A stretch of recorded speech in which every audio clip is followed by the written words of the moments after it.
your news, current affairs, and public service channel, Margo TV Philippines, live. Eto na po ang isa pang kaagapay natin, silver medalist ng Malaysia noong kanyang kabataan, ex-Philippine Navy at iba pa, dito sa Margo TV Philippines. Margo TV Philippines, gusto niyo bang malaman ang history ng ating batikang atleta? Tara na, kwentuhan tayo kasama si Victor Bonanza Salonga. Victor Bonanza Salonga.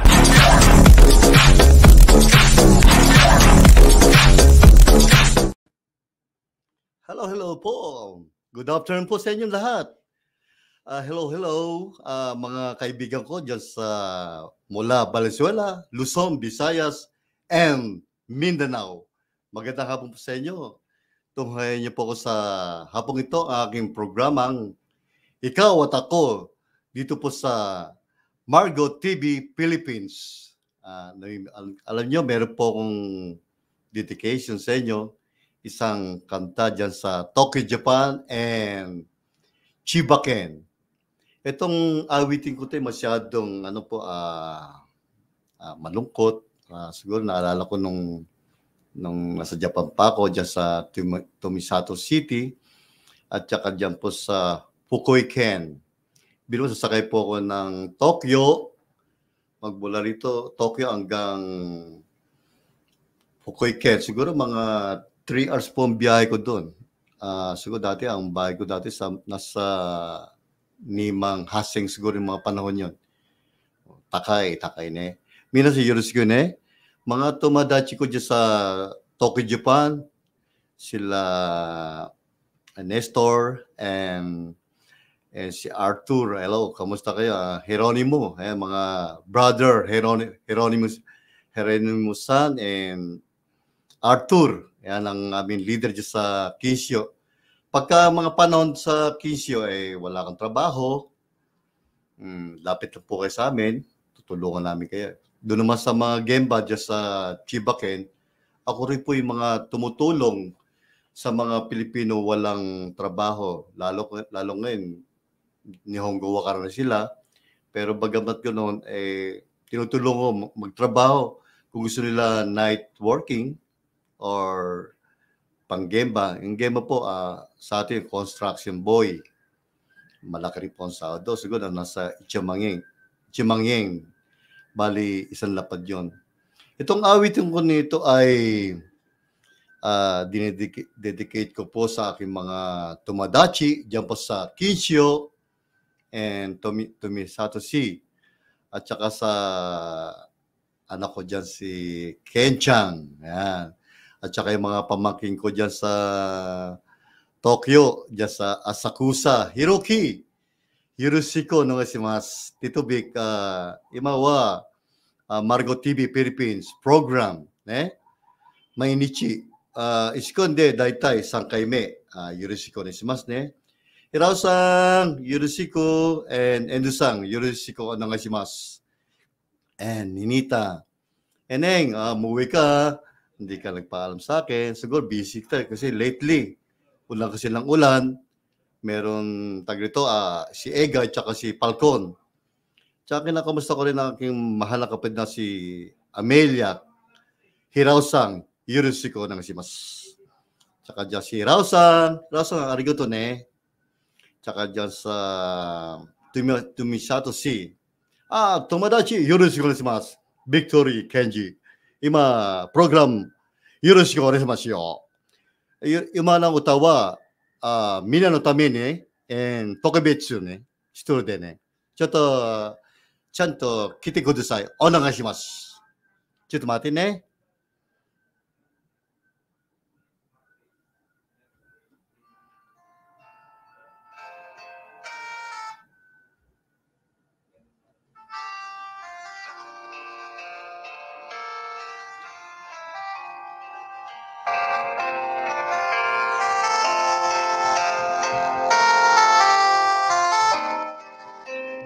Ano utawa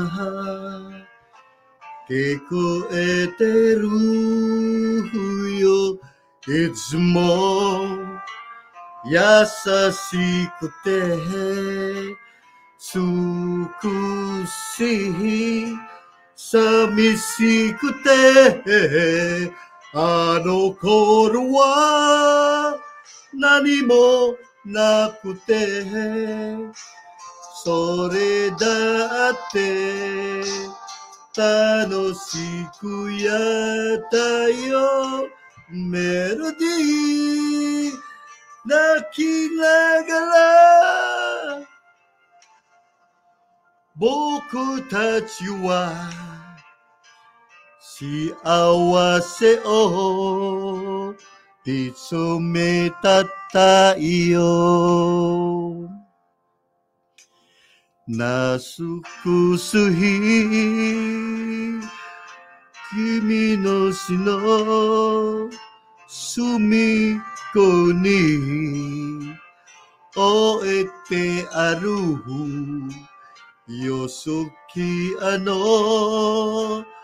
恥のも組と書いたベースマークみんな集まって泣いて歌いてたねあの頃は何もなくてそれだって楽しくやったよメロディーいつまにpara na umpag naises na mono na ko sita mabuna simasen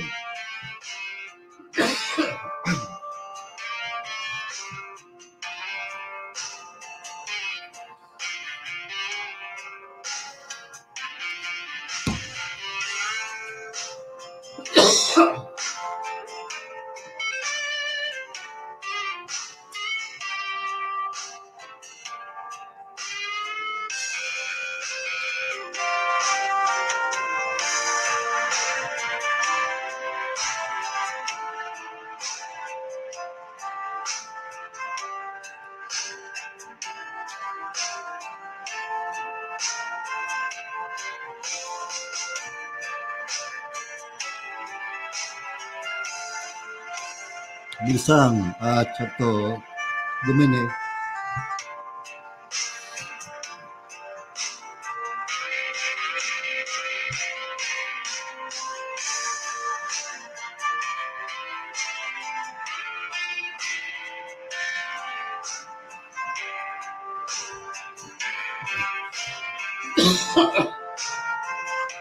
simasen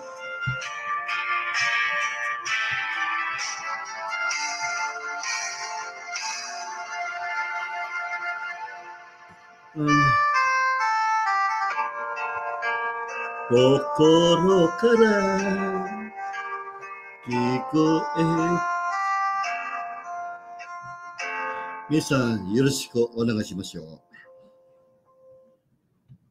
ako kumanta po ako ng melody itong kanto ko ay para sa mga tumadachi ko dyan sa Kinsyoねよろしくお願いします今は友達待ってますミスさんよろしくねひろきあやな愛してるよたまに会いたいしたいねジャパンたまに仕事したいでもピリピは大変だけどでも俺は頑張りますさ難しいですけどでも俺はいつも頑張るねフィリピンで大変だけどでも一人だけでもパイト俺の性格は負けたきらいからね ataramay disyo. So, rin mo na maino sigoto wa, Tokyo de, minasan no tomadachi boy-san ne, Chibaken tumisato si Abe-san Kogyo, ore wa no mukashi no sigoto desu. Aitaikata no sigoto, genba shitai ne. Asta no okiru wa hayai no? Asta wa settai ko na jikan usui dame de yo. Jikan disho. Ore wa no mae no sigoto ne. Minasan yoroshiku ne. Ore wa no program Margo TV Philippine de ne. Ore wa ganbarimasu. Ore wa Victor Sigako wa makita kirai ne. Yoroshiku onegai shimasu yo, minasan. Mga kaibigan ko dyan sa Qatar, Doha, Qatar, maay na sigoto, heavy truck trailer. Naalala ko nung ako'y nagtrabaho dyan sa Doha, Qatar. Dati tourist ako dyan. Nagtrabaho siguro almost 2 years. Siguro nung naubusan ako ng visa, nag-apply na po ako ng heavy truck trailer. Naging driver po ako dyan sa Al Jalid Company. Nako, nagtrabaho ko diyan, halos nagwashing ako po ng yung truck, nagputik-putik ang aking mga muka. Pero bagamat ko ang sahod ko po diyan siguro 2,650 riyal. Siguro po kung malalaman niyo sa Philippine money, siguro nasa 35,000 lang. Pero kung ako sa inyo, siguro hindi na rin ako alis. Dito na lang ako magtatrabaho dahil nasa 35,000 lang. Nung nasa Japan ako, tip ko lang yan, yung 35,000. Yung mga panahon ng kalakasan ng Japan. Pero bagamat kasi, gusto ko lang po, kaya lang pumunta ko ng Doha, Qatar. Gusto ko lang pang ma-experience ko anong buhay doon sa Doha, Qatar. Naku po, napakainit doon. Meron naman pre-accommodation. Meron po ako nakasama sa bahay. After ng working, kasama ko Indian, Sri Lanka, tsaka Nepalgene. Yung Nepalgene parang Pilipino pala, malilit sila. Pero kung kalaman, hindi driver ng heavy truck trailer, napakaliit niya. Ipala, meron po siyang, pag nagdadrive po siya at tumuntong sa heavy truck trailer, meron po siyang tinutungtungan kasi napakaliit lang po Nepalgene. Pero hahanga ka sa kanila kasi napakagaling nila mag-drive tsaka matutulin. Magaling po. Parang tayo ng mga Pilipino, magaling tayo mag-drive at tsaka hindi tayo pwede magpatalo. Tsaka malinis po tayo sa bahay. Pero pagka nakasama niyo yung mga Nepalgene, Sri Lanka, India, pasubali po sa mga nanghali o nagbimerenda dyan. Nako, babi po ng mga ibang Indian. Sabi nga lang Kapampangan hindi lahat. Sa Kapampangan, walang H, hindi lahat. Tapos, linis ng CR sila man. Kasi pag dumumi sila, yung inidoro tinutuntungan nila. Wala tayong magawa dahil kasama sa accommodation, free. Nag-teach din ako ng trabaho dyan sa Doha, Qatar.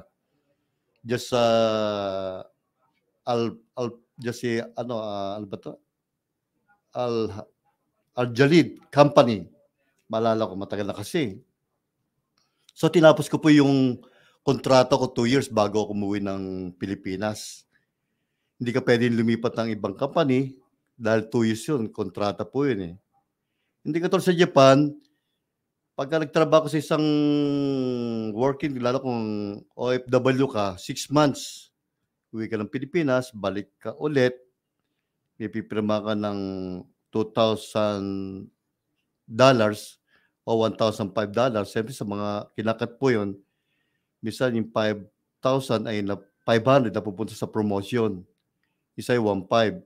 Minsan pa nga, baba pa nga baka minsan $500 na napupunta sa'yo. Kaya diskarte lang doon sa Japan. Kasi sa Japan, kailangan doon matiisin ka. Kailangan huwag kang kapatalo sa mga trabaho doon. Kailangan masipag ka.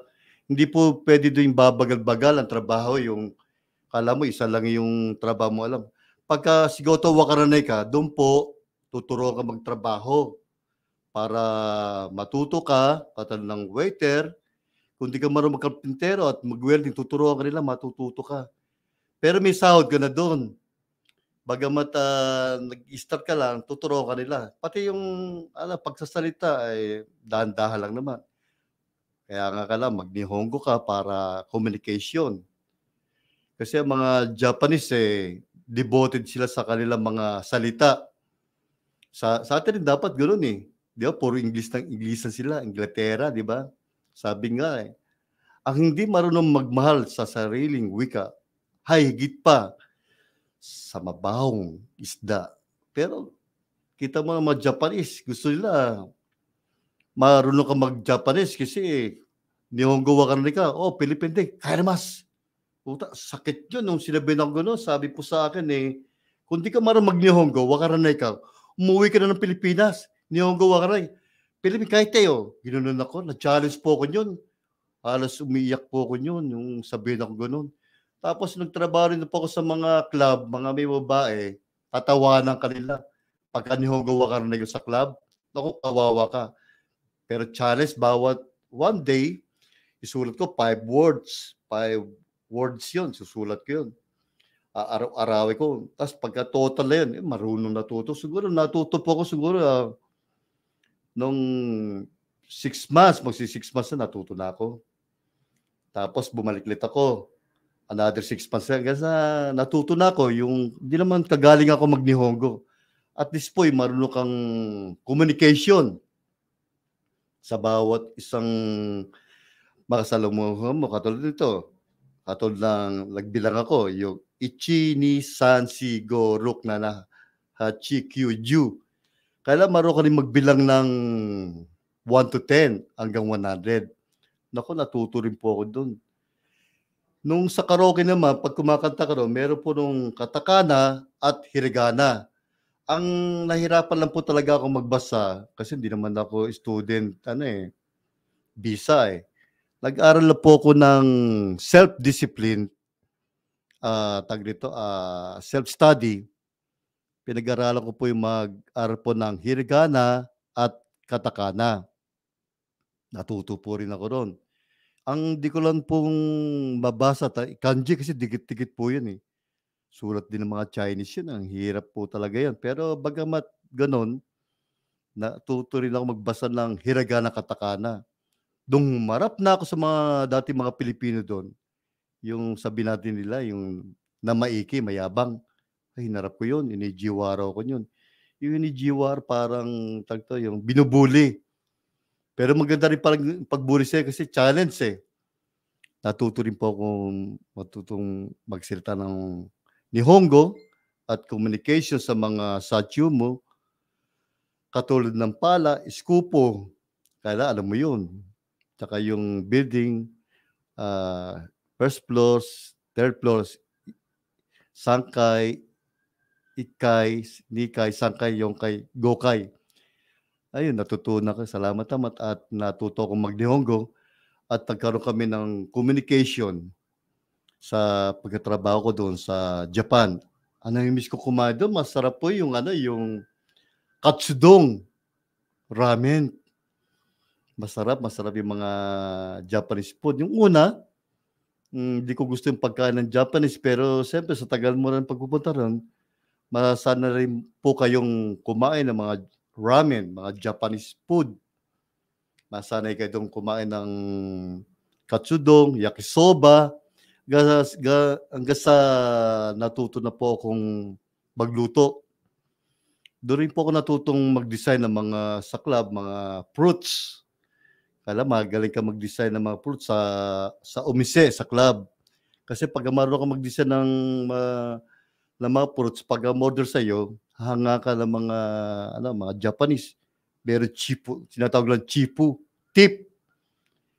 Naku, pag nabigyan ako, minsan isang lapad, mga kalakasan ng mga panahon yun, magkano din sa atin yung isang lapad, mapatak ng, siguro na sa 4,300 na ngayon.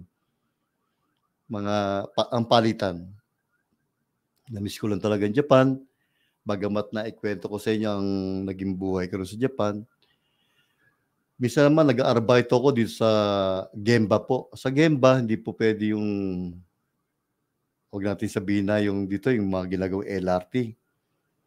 Napakatagal. Kung tutusin, talagang napakabagal. Pero sa Japan, napakabilis po ang trabaho. Hindi pwede po talagang babagal-bagal. Pag oras sila, oras.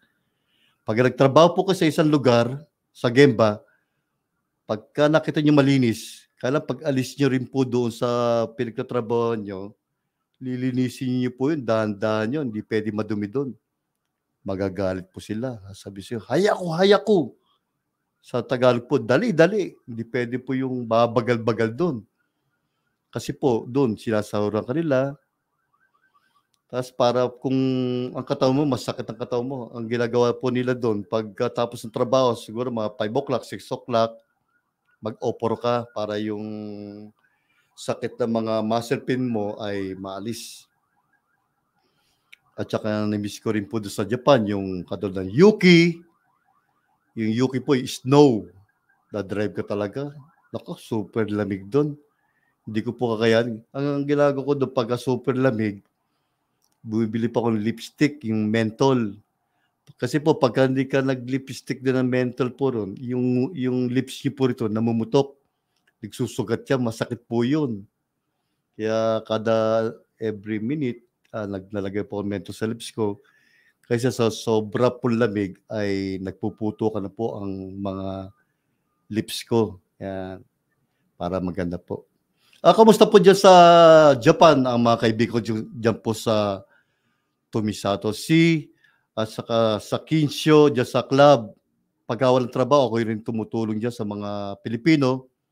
Walang trabaho. Ang mga tamad lang dyan, yung mga, huwag ko na sabihin po, yung ibang dyan, yung may visa ay magtrabaho. Samantalang yung walang visa, siya'y masipag magtrabaho dyan. Na-miss ko dyan ng aking pangalan ko dyan sa $1 Million. Tsaka dyan po sa Hunter, dyan sa Kinsyo. Yan. Ang tambayan po namin dyan kila George, dyan sa Kinsyo. Dati si George nagdi-deliver ng mga lutong Pilipino. Pero nung nagtayo po siya ng, may kwento ko sa inyo, nung tayo na po siya ng sarili restaurant, yumaman siya kasi laki na kinikita niya. Bisang hakumang, gojumang, oryagi nila, yung benta. Laking pera po yun. Kamusta po ang aking kaibigan si George sa, maalala ko nga pala, sa Kinsyo. Sir, Yurisko, no? Tunghayin niyo po ang aking programang dito po sa Margo TV Philippines. Ikaw at ako. Yurisko, onagashimasu. At saka binabati ko rin ang aking mga kapatid dyan sa Asakusa, tsaka dyan sa Kasay, si Ninita Endu-sang, Yurishiko and Ayara-sang, and Junchang. Siguro mga binata na kayo at dalaga, malalaki na kayo. Nung araw, ako'y laging mendumiro ng malilit pa kayo, mga akachang pa kayo, baby. Akachang, baby pa kayo. Ako yung nag-aalaga dyan sa inyo. Pagka day off ko, pupunta ko dyan sa kapatid ko kay Ninita Endu-sang. Malalaki na kayo, no? Yurishiko na ngasimasu, no? At Ayara-chan, Karada, Kishikote Kudasai, and Junchang. Shigoto, Gambate, Kudasai. Yurishiko na shimasu. Makita kirai, ne? Sarongga wa, ori wa, makita kirai. Gambarimasu, shigoto. Paito. At saka kinakamusta ko po ang mga kaibigan dyan sa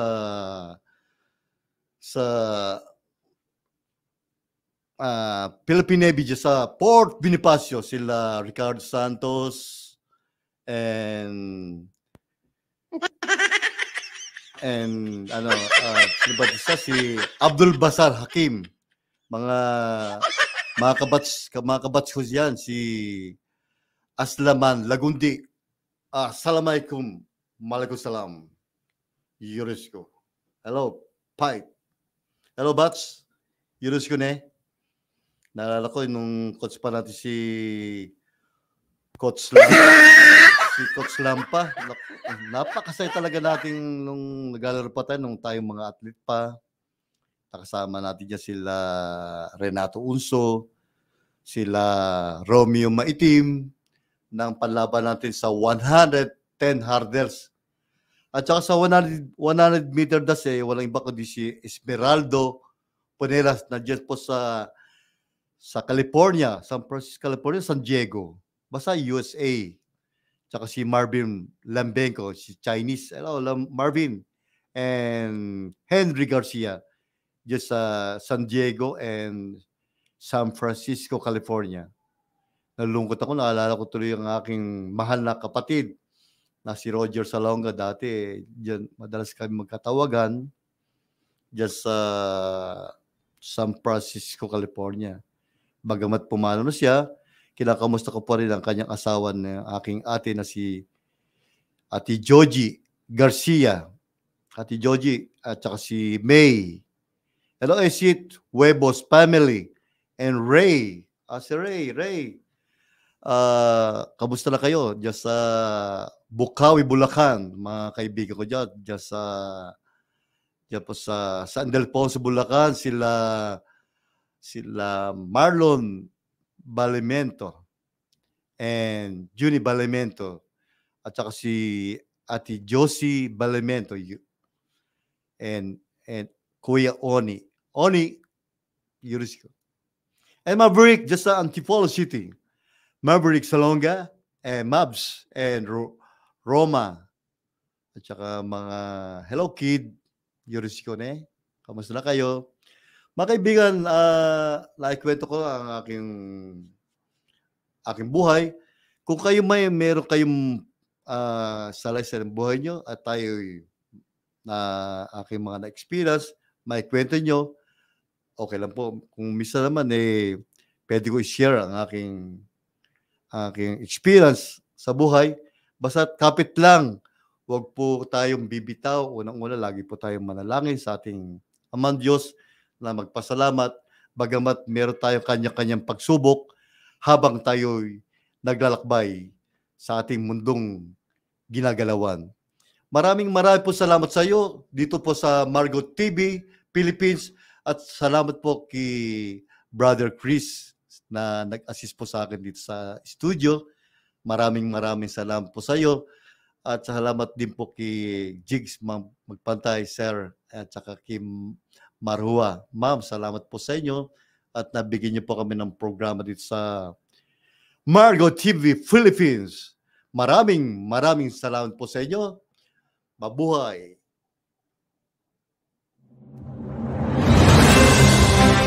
Live from Quezon City, Philippines, your news, current affairs, and public service channel, Margo TV Philippines, live.